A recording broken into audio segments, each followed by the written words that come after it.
Vamos lá?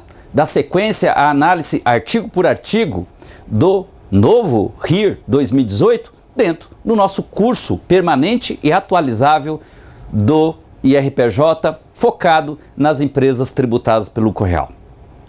Próximo artigo, agora, este artigo que cuidaremos é o artigo 230, início de atividades. Sim, a empresa é constituída, tem o primeiro período de apuração. Para efeito fiscal, o Regulamento de Imposto de Renda estabelece regra aplicável à apuração do imposto de renda, o primeiro período de apuração. Agora, cuidado, período de apuração. Bem, se é início de atividade, pressupõe que a empresa acabou de ser constituída. Tá, mas quando que uma empresa é constituída para efeito fiscal? Uma coisa é direito fiscal, outra coisa é direito societário. Mas o direito fiscal, ele aceita a data de constituição do direito societário para definir o primeiro período de apuração de uma empresa recém-constituída? Tá, o que prevalece aí? Então, é a data de constituição do direito societário ou é o RIR? Ou seja, o RIR define uma outra data como ponto de partida, como o primeiro período de apuração. Ah, tá. É dentro desse contexto que cuidaremos aqui do artigo 230 que está na tela. Olha aí. Do início de atividade. O período de apuração da primeira incidência do imposto sobre a renda, após a constituição da pessoa jurídica, compreenderá o prazo desde o início da atividade até o último dia do trimestre. Tá. Continuando, parágrafo único aí.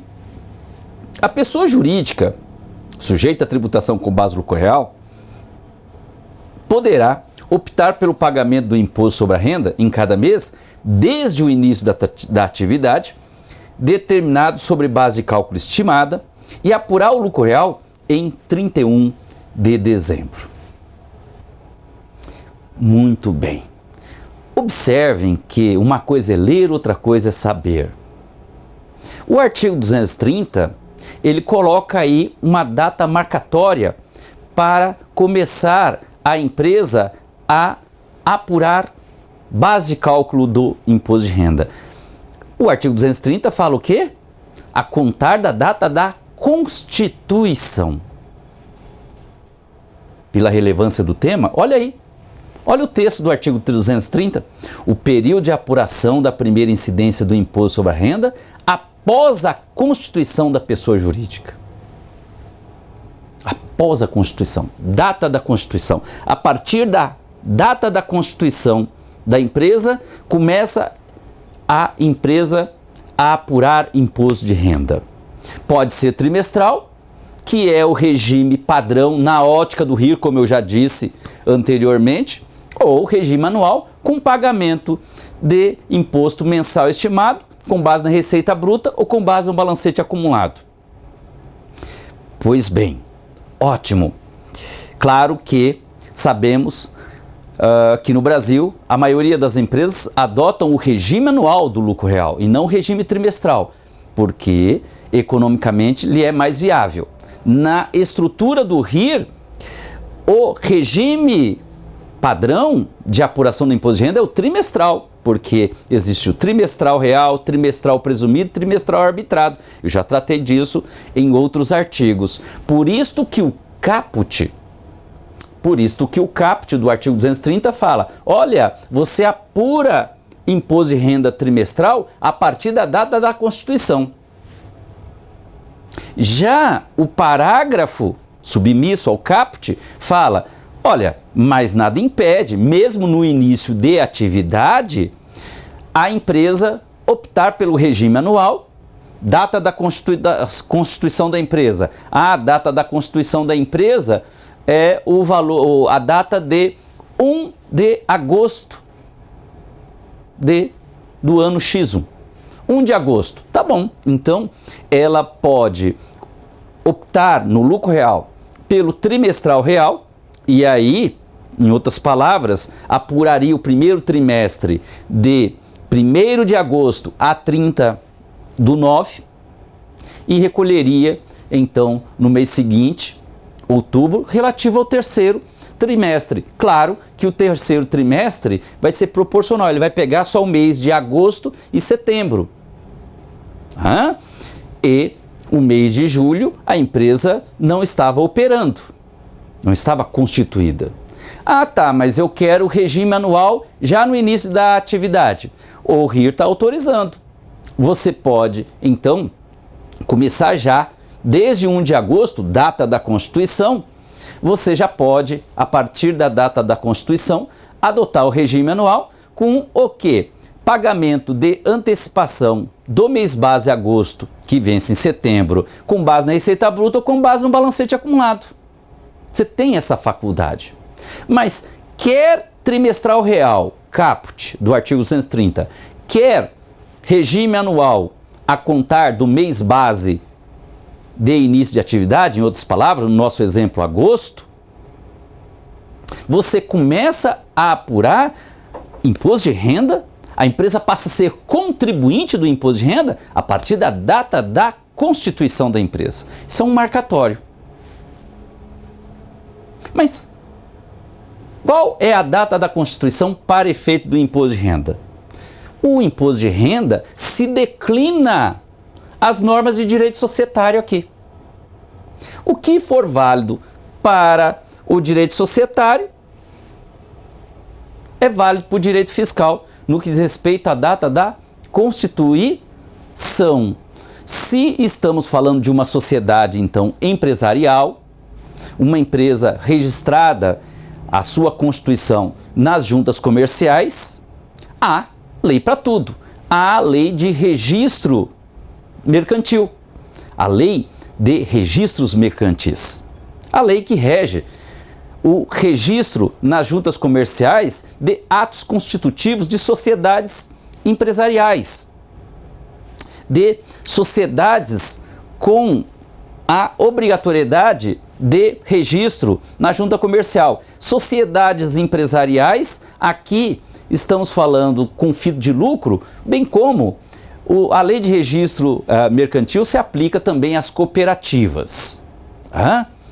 Pois bem, além disso, as empresas individuais. Ok, também conhecida no passado como firmas individuais. Ok, então, as entidades empresariais ou cooperativas registradas nas juntas comerciais, para o direito societário, para o direito empresarial, para a lei de registros mercantis, a partir de que data a empresa é constituída perante terceiros, inclusive fisco, perante fornecedor, cliente, fisco, o que o direito empresarial estabelecer para estas sociedades empresariais, firmas individuais, cooperativas, porque os atos não cooperados têm que pagar imposto de renda, não é isso? Então, uma cooperativa, ela está sujeita a imposto de renda em relação aos atos não cooperados. Tá, então, a constituição de uma sociedade empresária, SA, limitada, uma empresa individual, conhecida no passado como firma individual, ou uma cooperativa, a data da constituição para definir o início de atividade no âmbito do imposto de renda é o mesmo definido pela lei de registro mercantil. Daí a importância de você ver a nota comigo. Por quê? Observem que, nota 1, sociedade não personificada. O que quer dizer isso? Para efeito fiscal, uma sociedade que ainda não está inscrita no registro público, então ela é uma sociedade irregular. O Código Civil regula as operações exercidas, realizadas em sociedades que ainda não estão com os seus registros com a sua constituição registrada na junta comercial, porque isso pode acontecer no mundo empresarial, no mundo privado. Então o Código Civil tem que cuidar. Para efeito fiscal, não estamos falando aqui de sociedade regular.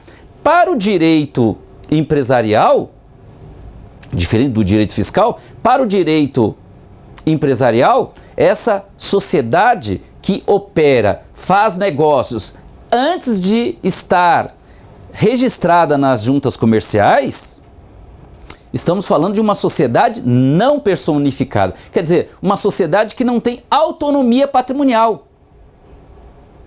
Quer dizer, não tem balanço patrimonial próprio, ela não está inscrita, não está registrada. Os seus atos constitutivos não estão registrados na junta comercial. Então, a data da Constituição é fundamental para início de atividade, para a apuração do imposto de renda, no que diz respeito a o quê? No nosso exemplo, definir a primeira base de cálculo. Então, para efeito do imposto de renda, na prática quer dizer o quê? No nosso exemplo, 1º de agosto, data da Constituição. Qualquer operação feita antes de 1 de agosto vai que ocorra. Alerte aí empresários. O que ocorrer a partir de melhor dizendo, antes de 1 de agosto, que é a data da Constituição, quer dizer, com o registro na junta, o que fizer compra, venda antes, porque sem CNPJ você não consegue abrir uma conta bancária.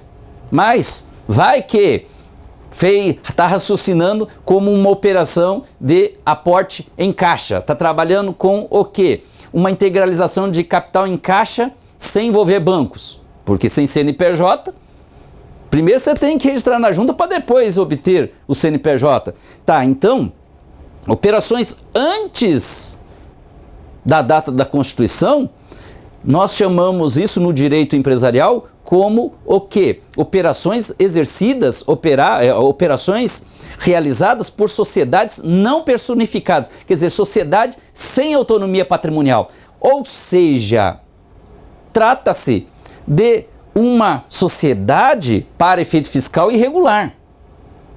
No direito empresarial também é conhecido isso como sociedade comum. Na verdade, é uma sociedade o quê? Que faz operações comuns entre pessoas físicas. Considerando que estamos falando de uma sociedade limitada, por exemplo, que está sendo constituída por pessoas físicas, e aí o que está acontecendo? Antes da Constituição já estão praticando compra e venda? É uma sociedade regular para efeito fiscal. E aí o direito empresarial diz o quê? Que a sociedade não personificada não há autonomia patrimonial. Então há uma confusão patrimonial entre essa sociedade não personificada e a pessoa dos sócios ou acionistas. Quer dizer o quê? Ora, como não tem distinção de patrimônio da sociedade, porque nem foi constituído o capital oficialmente, então o patrimônio da pessoa jurídica, que não existe, então o patrimônio dessa sociedade não personificada, porque nem podemos chamar de pessoa jurídica isso, essa sociedade não personificada, ela está praticando operações? Tá, então essa sociedade vai gerar uma responsabilidade ilimitada e solidária dos sócios.